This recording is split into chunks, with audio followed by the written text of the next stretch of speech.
Okay, so let's say you're studying the same three students are studying the same three topics. But this time, instead of approaching it ethnographically, they want to do grounded theory. Now, remember, grounded theory, in this approach, you're actually trying to identify a specific social phenomenon, some social process, something that happens, and not just happened like an event, like maybe more in a case study, but happens continuously.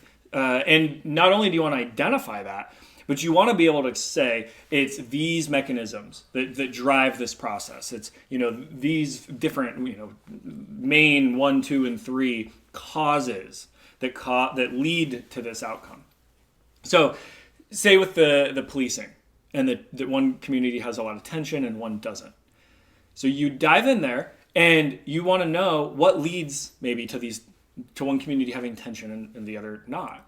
Now, you don't know if maybe the community that has a lot of tension, maybe they have less resources. And so they hire less qualified officers or something who have less training or something. And maybe it's that lack of training that creates some of the tension or problems.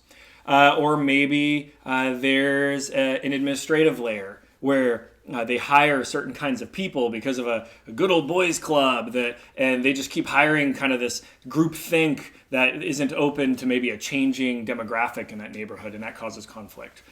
Or maybe officers come out of the academy and they have kind of a lot of similarities, but it's only after they've been located and they've been in this environment that they're actually sort of trained. Maybe the ongoing training that they get in these settings begins to change their approach.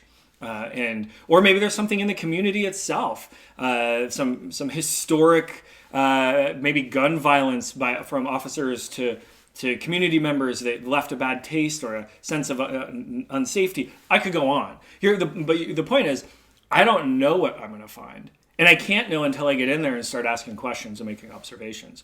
But once I find one of these patterns, I should be able to identify which mechanisms are more powerful, are more likely to be the causing agents. The idea here isn't that we're just brainstorming lots of options. It's that we actually can conclusively, or at least with some kind of evidence, say, we think this is the leading one. And maybe these are supporting factors, but this seems to be the main.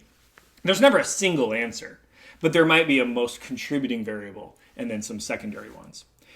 And that process will be similar for the other two examples, right? So whether it's the gun violence, and so we're looking for, okay, what might cause gun violence to be more or less likely in a school, and you're looking for specific mechanisms, specific patterns, or with the example of parenting and technology. What are reasons that lead parents to either choose to give their students technology or to not to? Maybe we find that giving your kids technology was less of a choice than just a default, but then not giving it to them was an actual conscious choice. Or maybe we find that also was a default because maybe there was a lack of resources. They couldn't afford the smartphones and tablets for their kids or something. And so the default was just not to give it to them. So we don't know. Again, we'd have to go in and see what's behind some of these things.